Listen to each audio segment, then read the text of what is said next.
এবং 1974 সালে জাতির পিতা আইন করে যান। জাতিসংঘ কিন্তু এই আইন করেছিল তার অনেক বছর পরে 1982 সালে।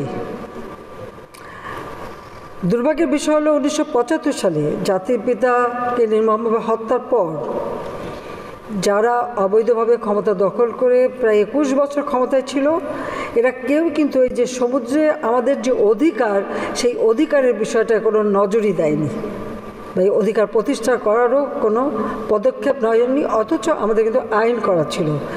আওয়ামী লীগ 21 বছর ক্ষমতা আসার পরে আমরা সমাধান করি, একদিকে মিয়ানমার, একদিকে ভারত, এই দুই দেশের সাথে আমাদের যে অংশটা সেটা আমরা অর্জন করেছি।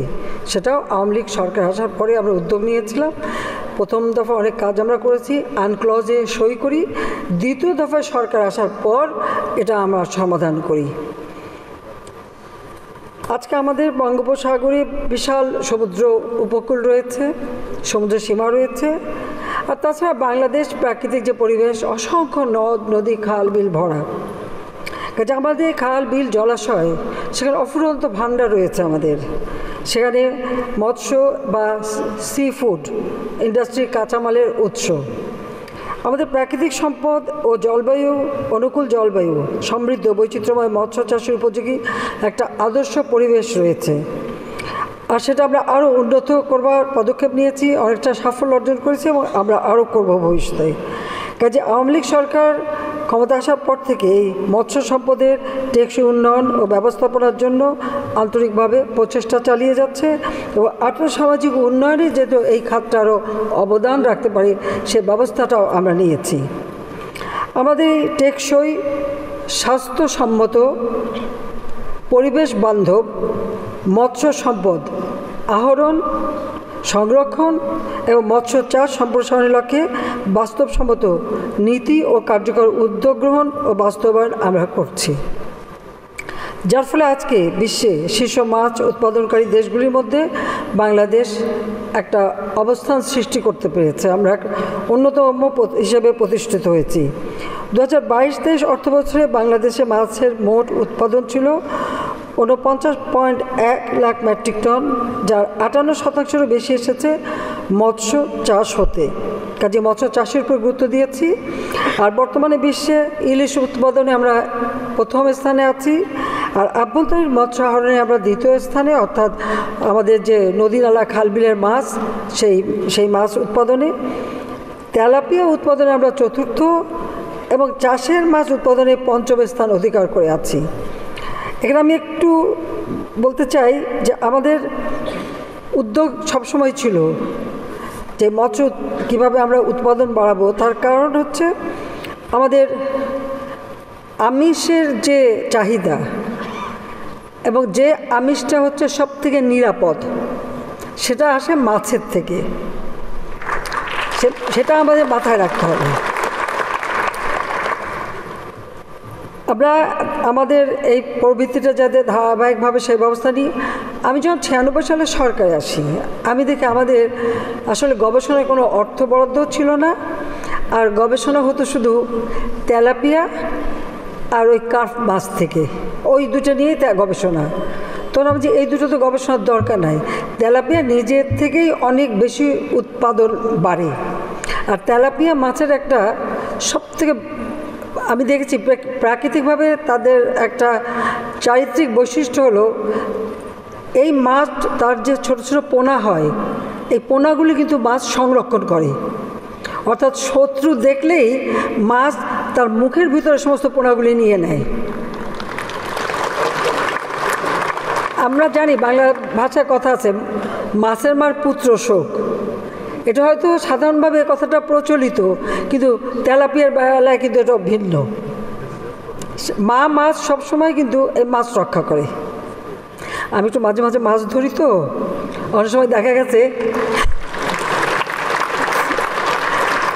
এই তেলাপিয়া মাছ তুলে ধরলাম বড়শিতে, আবার হুইল বড়শিও আছে, আবার এমনি ওই বাঁশেরটাও আছে। তোলার পর অনেক সময় দেখা যায় ওর মুখ থেকে অনেক বাচ্চা বেরো, আমরা তাড়াতাড়ি ওটা আবার ছেড়ে দিই।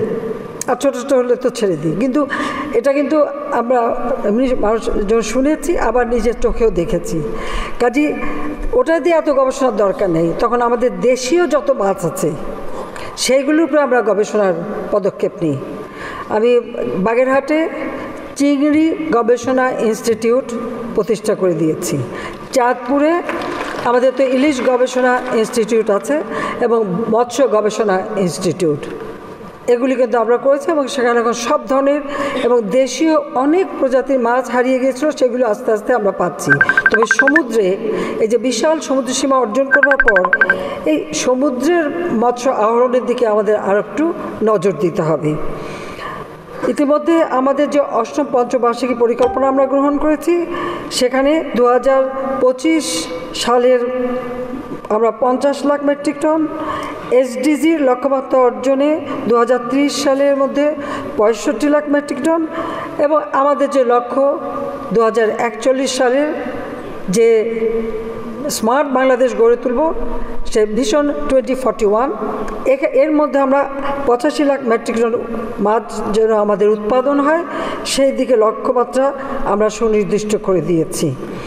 আমাদের সরকার আমাদের নির্বাচনী ইশতেহার যে 2024, সেখানে কিন্তু আমরা 2028 সালের মধ্যে আমাদের দেশের মানুষের দৈনিক আমিষ যেটা গ্রহণ করবে সেটা যেটা অতিরিক্ত মাছের থেকে যেন আসতে পারে, অর্থাৎ প্রায় 67.80 গ্রাম থেকে 75 গ্রামে যাতে উন্নীত হয় সেদিকে লক্ষ্য রেখে আমরা কাজ করে যাচ্ছি।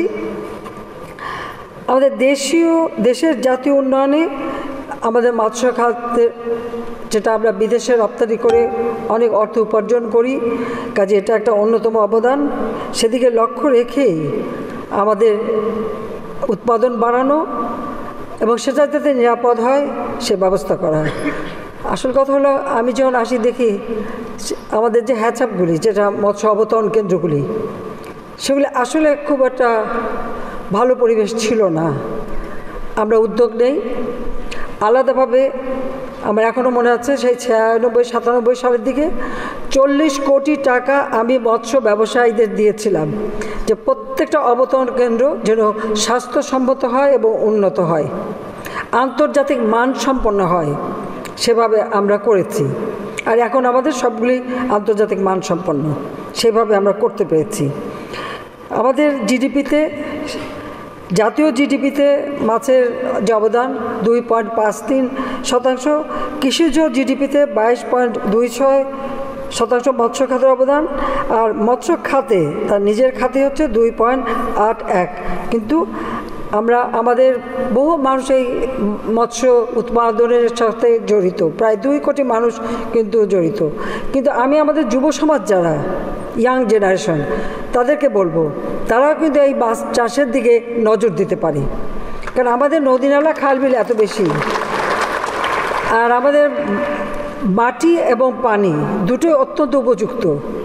আর মিষ্ট পানি তো আছেই, তাছাড়া সাগরে আমরা বিশাল সমুদ্রসীমা পেলাম, সমুদ্রসীমা থেকে মৎস্য আহরণ আমরা করছি, কিন্তু ডিপ সি থেকে, গভীর সমুদ্র থেকে মৎস্য আহরণে এখন আমরা তেমন কোনো ব্যবস্থা নিতে পারিনি, কারণ আমাদের মৎস্য ব্যবসায়ীদের অনেক চেষ্টা করেও সেই লং লাইনার মৎস্য আহরণ করার যে ব্যবস্থা সেটাতে কেউ আসতেই চায় না। 2-4 জন যারাও আসে তারা বোধহয় সেখানে অর্থ বিনিয়োগ করতে চায় না। এর জন্য আমাদের দরকার হচ্ছে বিদেশি বিনিয়োগ, এটা হলো বাস্তবতা। তাহলে হয়তো এটা আমরা করতে পারবো। আমাদের মৎস্যজীবী, খামারি, সরবরাহকারী, প্রক্রিয়াজাতকারী, ক্ষুদ্র মাঝারি উদ্যোক্তা অনেকেই আছে এই সেক্টরে কাজ করে। তবে আমরা এখন ব্লু ইকোনমি ঘোষণা দিয়েছি। এই যে সমুদ্র সীমা পাওয়ার পর সমুদ্র সম্পদ আহরণ করা, এই সমুদ্র সম্পদে হ্যাঁ আমাদের খনিজ সম্পদ, তেল, গ্যাস এগুলি যেমন আহরণ করতে হবে, তার মাঝেও আমাদের যেমন গভীর সমুদ্র থেকে মৎস্য আহরণ, তাছাড়া সি উইড সেটাও অত্যন্ত একটা গুরুত্বপূর্ণ মানে সম্পদ, যেটা আমরা কিছুটা আমরা পরীক্ষামূলকভাবে চাষ শুরু করেছি, সেটা আমরা আরও করতে পারি, সেখানে অনেক লোকের কর্মসংস্থান হবে। তাছাড়া আমরা সি ফুড এবং অ্যাকুয়াকালচার সেক্টর, এটা বৈশ্বিক বাজারে যাতে স্থান পায় বা সেই স্ট্যান্ডার্ড নিয়ে যদি করতে পারি